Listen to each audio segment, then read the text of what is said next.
Tryptophan must be a hell of a drug.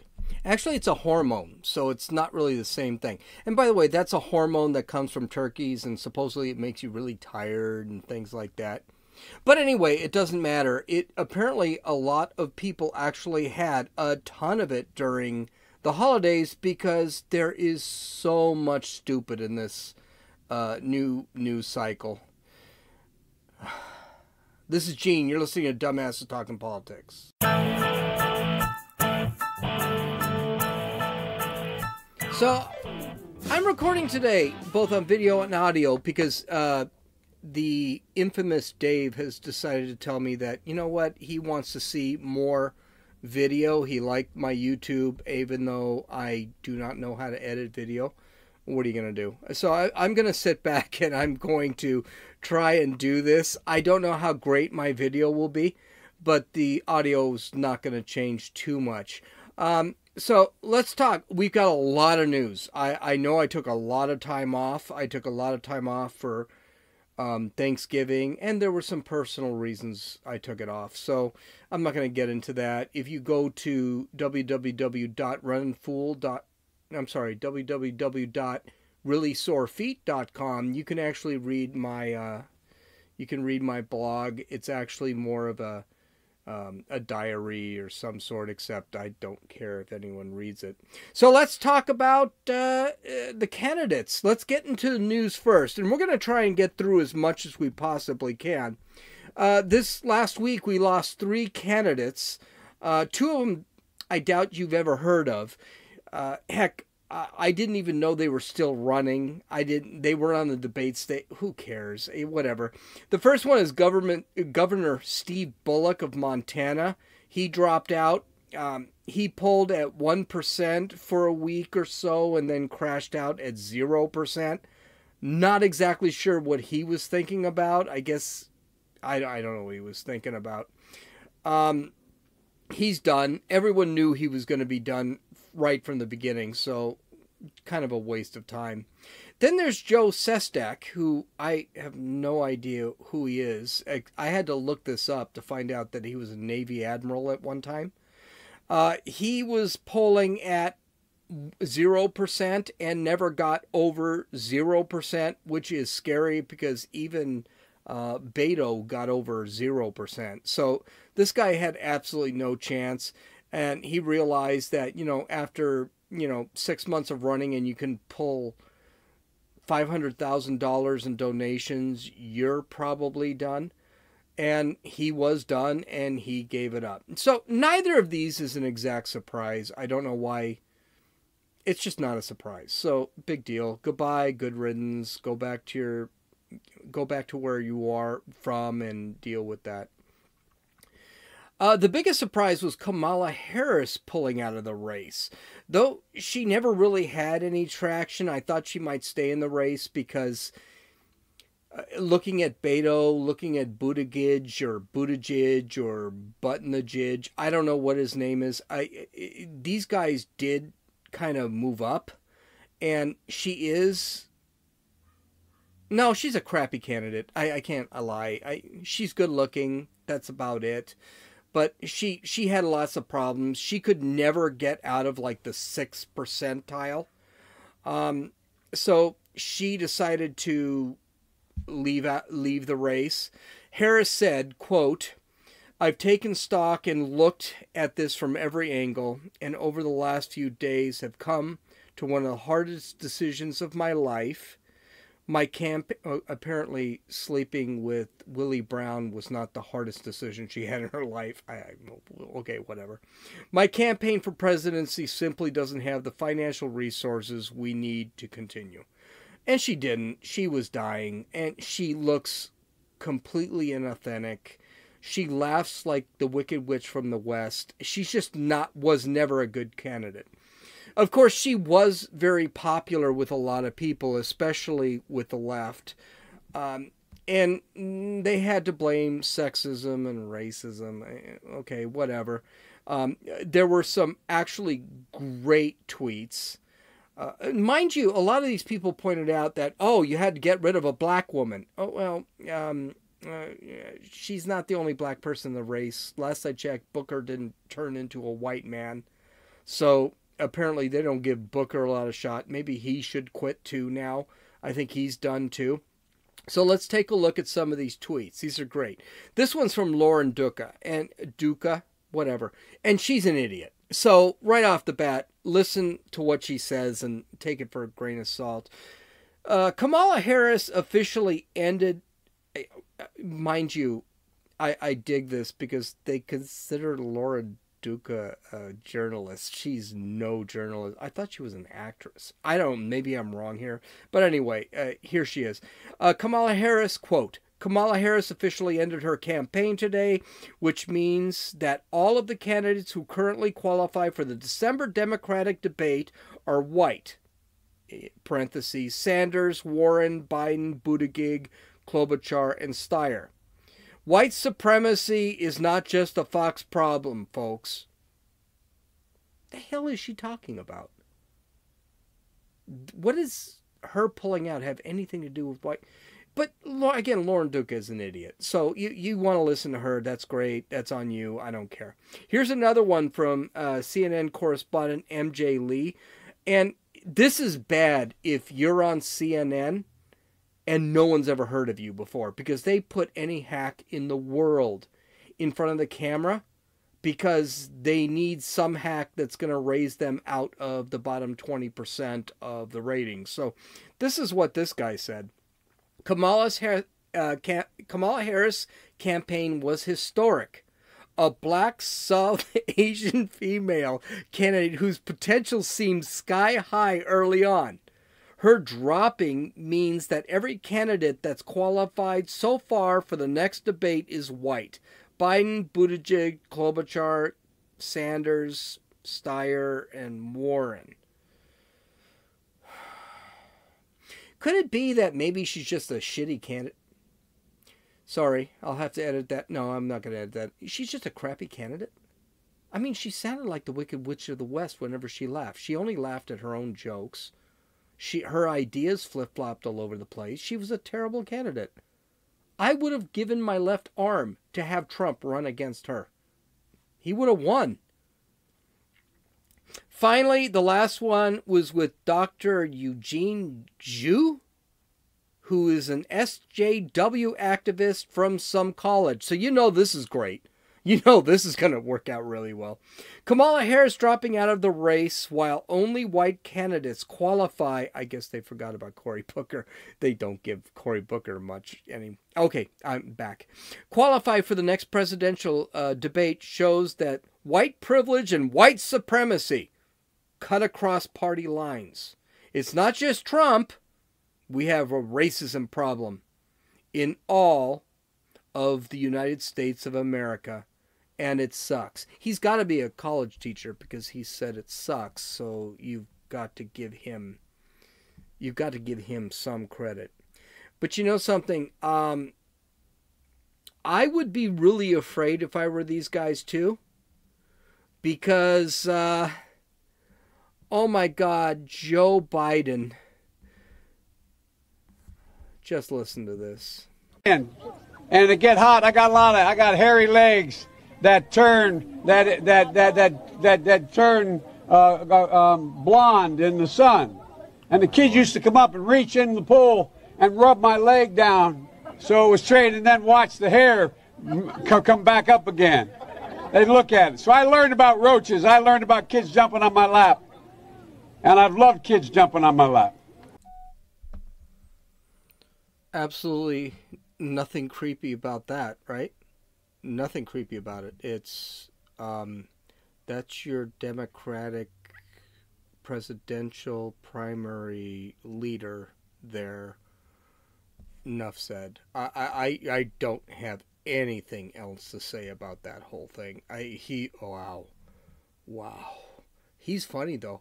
I hope he actually ends up in the. I hope he actually ends up in the general election. Not because Trump will beat him. I think Trump could end up with 160 million votes if he actually gets nominated. I just think it's kind of funny. I can't wait to see what Trump does to him. Between Trump's humor and Biden's gaffes, could be awesome. Something else I want to point out, Biden had a really bad photo shoot. he went, if I can figure out how to edit this video and throw this picture in there, I will.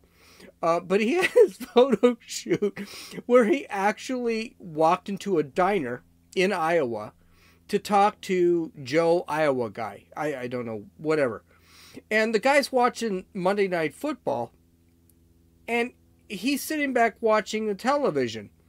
And so Joe Biden's trying to talk to him. This guy just wants nothing to do with him. It is a hysterical photo. You see the television, you see Monday Night Football, and you see him just staring at it, and Joe's really trying to get him to respond to him.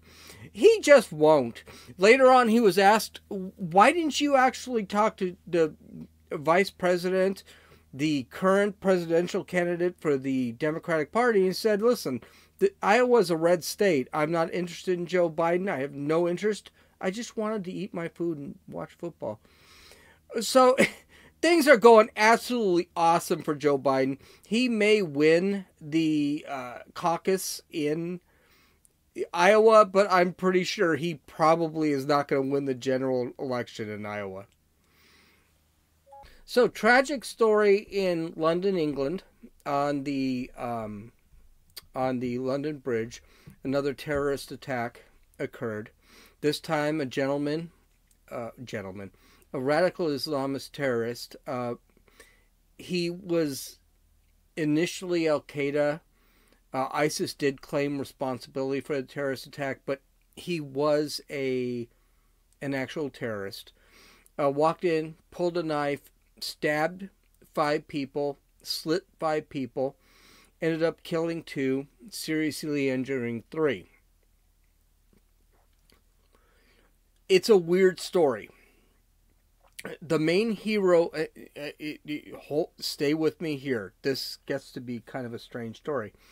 So, the main hero of the attack was attacked by this terrorist, and he decided, he got slit, got cut in the hand.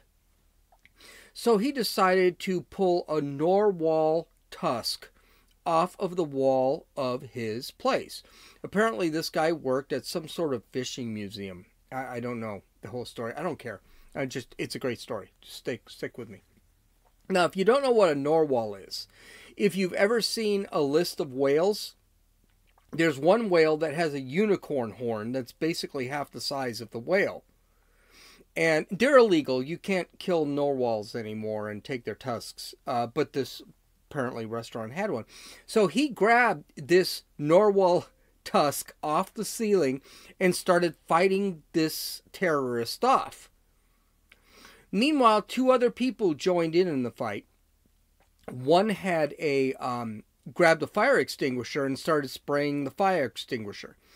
If I can figure out how to get this video to show the picture, I actually have a picture of the guy with the fire extinguisher fighting him off and the other guy with the narwhal tusk pushing. If not, go to dumbassestalkingpolitics.com. You're going to see the actual picture. A third man jumped in. While this guy is getting abused, he drops his knife. The guy grabs the knife and runs away. There's actually video of that. Eventually, the police show up and they shoot the guy dead. Okay, good riddance to bad rubbish. Can I ask you a question? Is that the weirdest thing you've ever heard? Some guy pulls a whale tusk from a wall, fights off a terrorist while another guy sprays him with freaking fire extinguisher? Here's the thing. It gets weirder. The terrorist was already convicted in London of terrorism. He was going to blow up one of their main financial institutions. He got convicted, sentenced to 16 years for being a terrorist. There's no question this guy was a terrorist. He got sentenced for 16 years being a terrorist. Okay? And then they release him after 2 years for good behavior. Wow. Good behavior for a terrorist.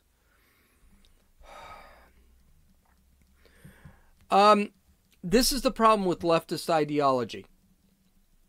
If this was an alt-right guy, If this was a conservative, he'd spend the next 16 years in prison. But because this guy was in Islam, believed in Islam, he was a radical, no question. They decided to let this guy go. That is absolutely awesome. And then meanwhile, 2 people have lost their lives. Now, I know you're saying to yourself, wow, that's not a weird story. It's really tragic. Yeah, you're probably saying the narwhal tusk thing is a little weird. It gets weirder. One of the 3 who I could not identify based off the stories I read, and by the way, I read both stories off the Daily Wire. Subscribe, I do. Love it. Great. Listen to Ben Shapiro for 3 hours. Whatever. And Michael Knowles, too. He's Michael Knowles. One of the heroes, I'm going to use air quotes here. One of the heroes was actually a convicted murderer. He strangled and slit the throat of a mentally incapacitated woman. He was sentenced to, let me look this up. I'm not sure how long he was. He was sentenced to a 15-year sentence. And he was on a work release program. Now, I guess that's a blessing and a curse at the same time. But what the hell is going wrong in England? So these people are calling him a hero, but the aunt of the victim is saying he's no hero. This is what she said, quote, "He's not a hero. He's a murderer out on a day release, which us as a family didn't know anything about. He murdered a disabled girl. He's not a hero. Absolutely not. The police liaison officer called me saying that he was on TV, and I'm so angry. They let him out without even telling us. Any of my family could have been in London and just bumped into him." What the hell's going on in England? I mean, my God, you guys are releasing murderers of disabled women? Not just strangled her, slit her throat? You guys are releasing terrorists who wanted to blow up financial buildings? You know he was a terrorist. You didn't deport him? He served 2 years and you did nothing about it? Good job, England. Hey, God bless socialism, because that's what it is. This is where political correctness gets in the way of everything. Political correctness is bad. And the thing is, if you're dealing with a conservative or an alt-right person, this is never going to happen.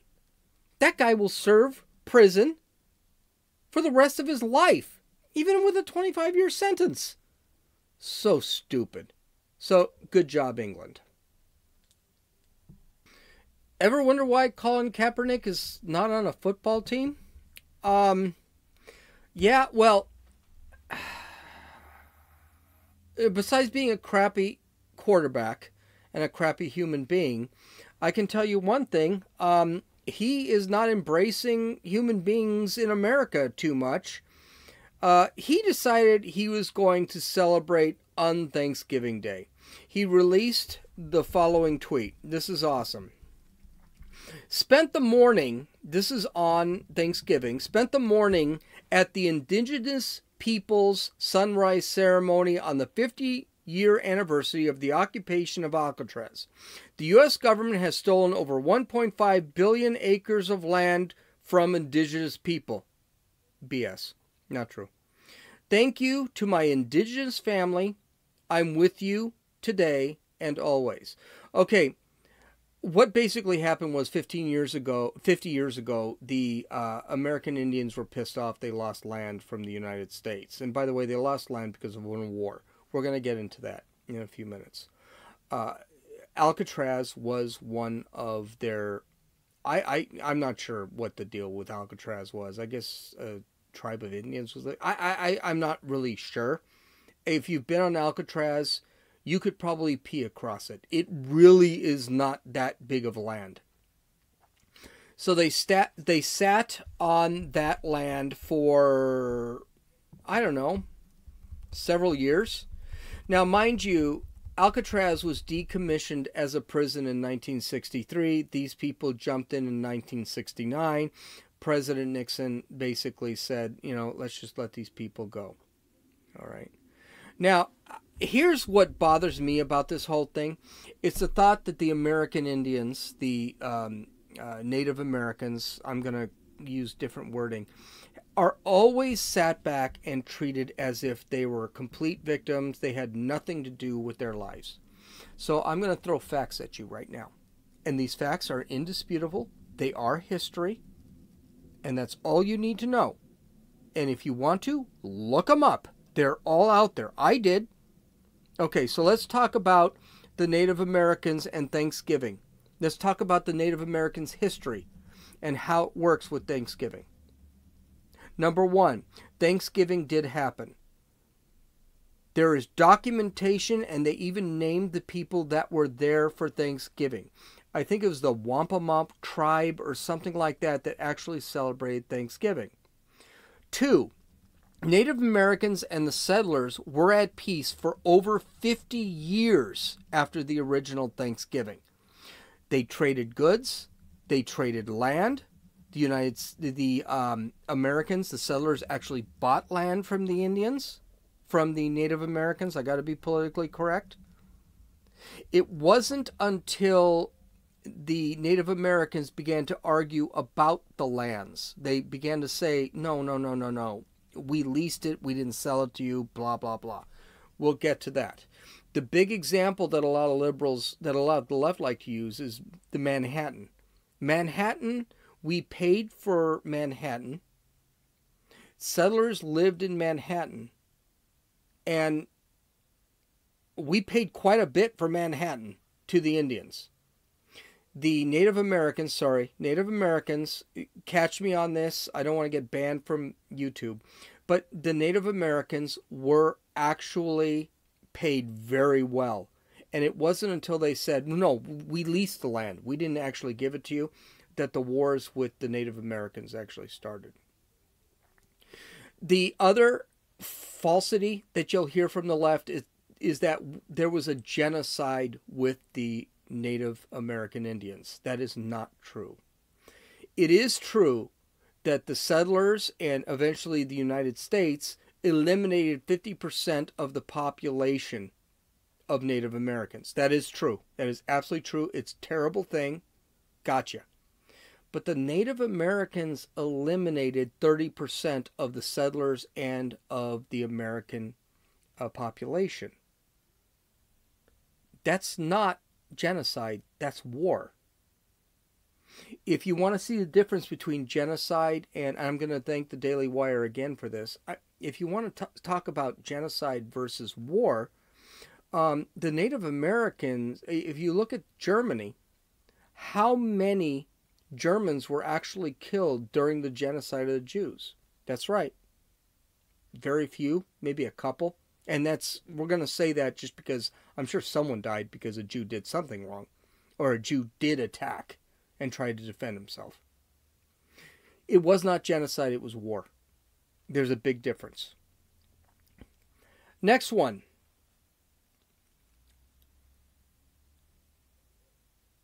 We forget that the Native Americans were warring with each other and committing atrocities such as enslavement, rape, cannibalism, scalping, and human sacrifice. If you have any doubt of that, watch Mel Gibson's Apocalypto. It was historically accurate. The Indians were less civilized than the Americans. To think that the Indians lived in kumbaya moments in the United States, Central America, and South America is absolutely asinine. They were terrible human beings. The Aztecs used to dominate villages, take their land, take their resources, rape their women, and then would enslave their people, and then perform human sacrifices, which included beheadings and removal of internal organs, specifically the heart. These were not peaceful people. They were terrible people. They had a lot of problems. They did not want to deal with people.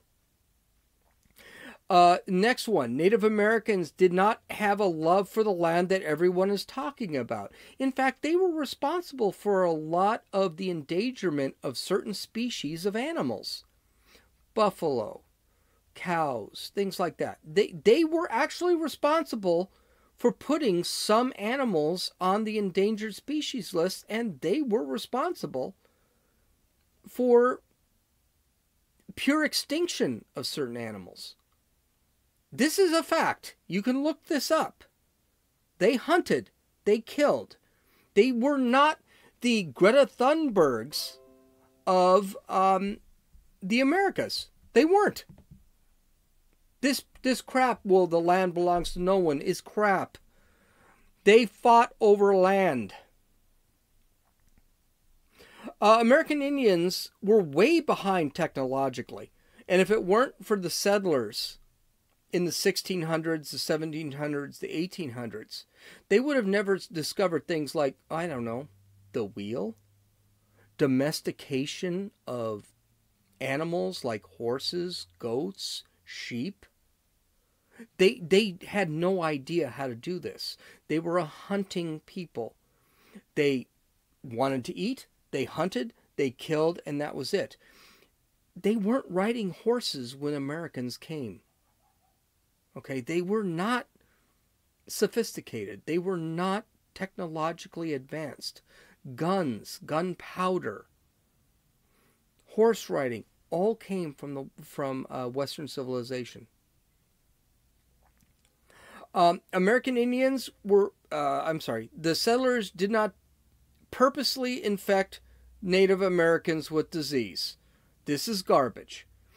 The West, the English, the Spanish, they did not hand infected, smallpox infected blankets to the Indians, and the Indians got disease. That was not the case. The Indians were not immune to our diseases, and most of the time they actually got the diseases from the animals that we brought over. Not we. I was German. I had nothing to do with this country until the 40s. But it was not because of blankets. Here's the reality. Immunology, bacteriology, virology was not known by the people of the early settlers. They had no idea what that was. They didn't know that a bacteria could cause smallpox or a virus could cause smallpox. They had no idea. So to sit back and say that, oh, well, the reason that the Indians got sick was because these people came, no, that's crap. Settlers did not steal the Native American land. They traded land for lumber, metals, and technology. Native Americans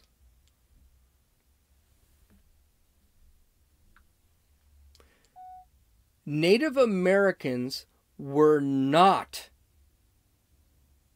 not have their land stolen. Manhattan is the prime example. A lot of people sit back and say, well, the United States only gave them 16 shekels or whatever the heck they called the currency back then. But it was hundreds of thousands of pounds of timber. It was thousands of pounds of metal. It was technology they didn't have. The wheel, domesticated animals. They actually received quite a bit. It was the Native Americans that decided to sit there and say, well, we only leased the land. We didn't, give it for purchase. And that's when the wars actually started. The United States, when acknowledging our faults, because the United States was not 100% perfect. When the United States acknowledged, okay, we did victimize these people, the United States tried to make up for it. How did we do that? We gave them their own land. We gave them the technology. We gave them free taxes. They could do with their land whatever they wanted to do, even if it was against the state law. Here's the thing with America. No other country actually did that. Hey, Turkey just admitted after 100 years that they were killing people for no particular reason. Half of Europe doesn't believe the Holocaust ever happened. So to sit back and say that we violated the Indians is just stupid. Because don't forget, the Indians were at peace with the settlers for the first 50 years when the Pilgrims arrived, when the first Thanksgiving dinner happened. This happened after.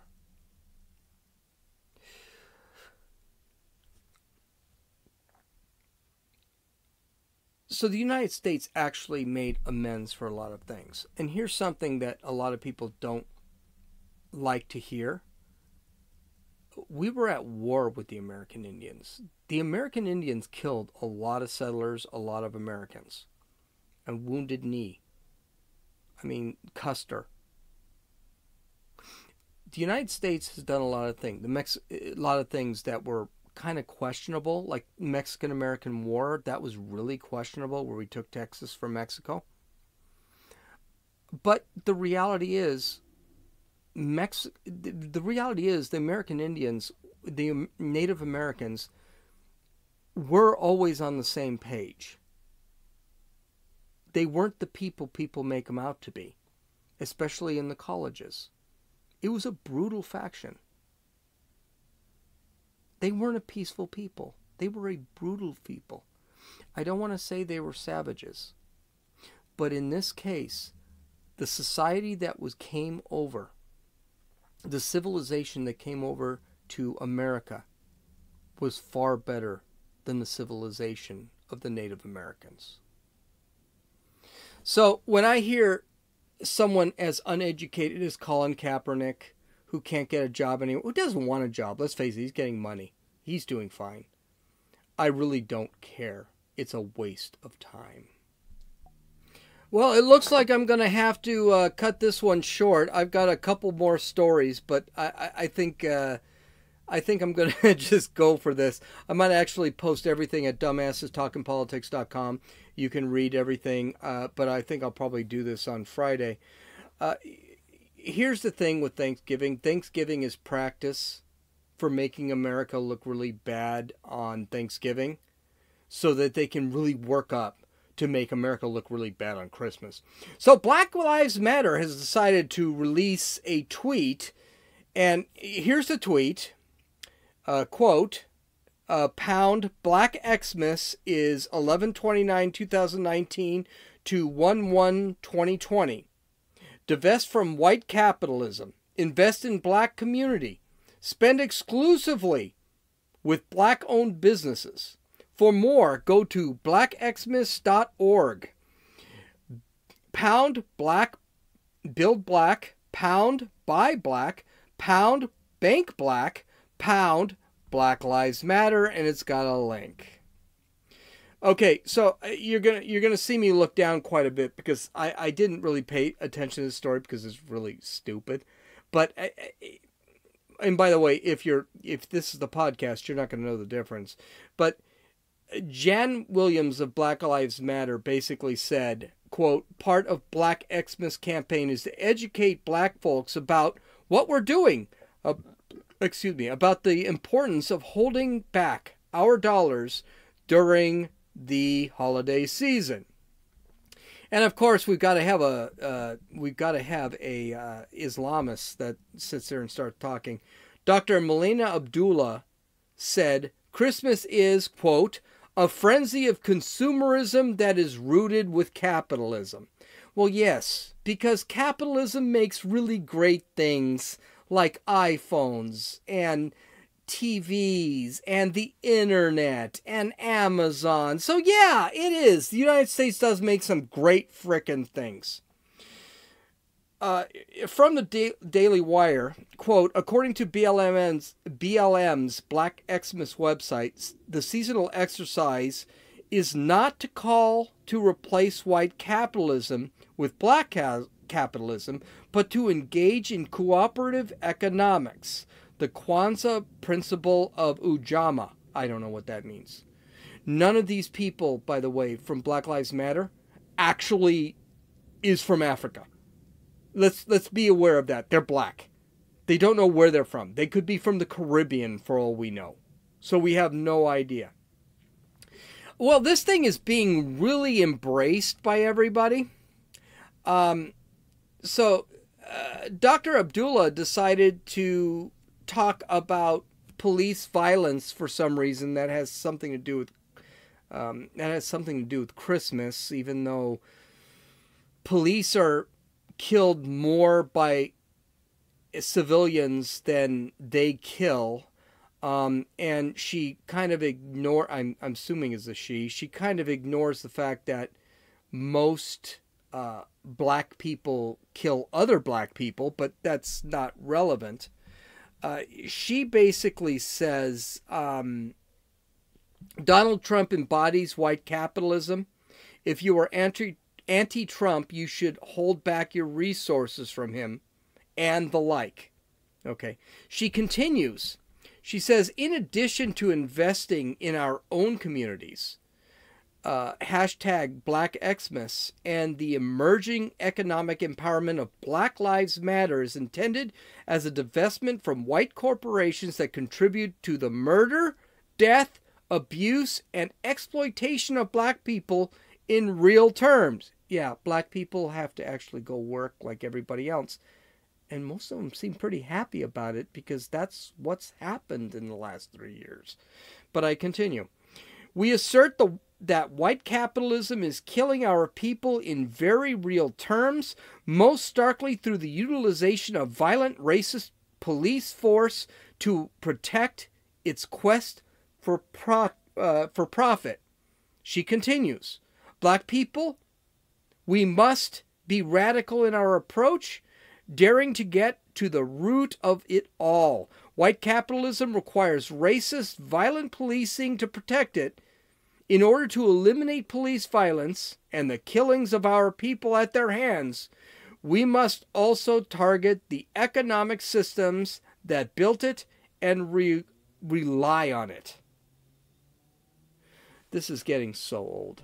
I am so sick and tired of these people screaming racist, racist, racist, racist. This country is not racist by any stretch. There is no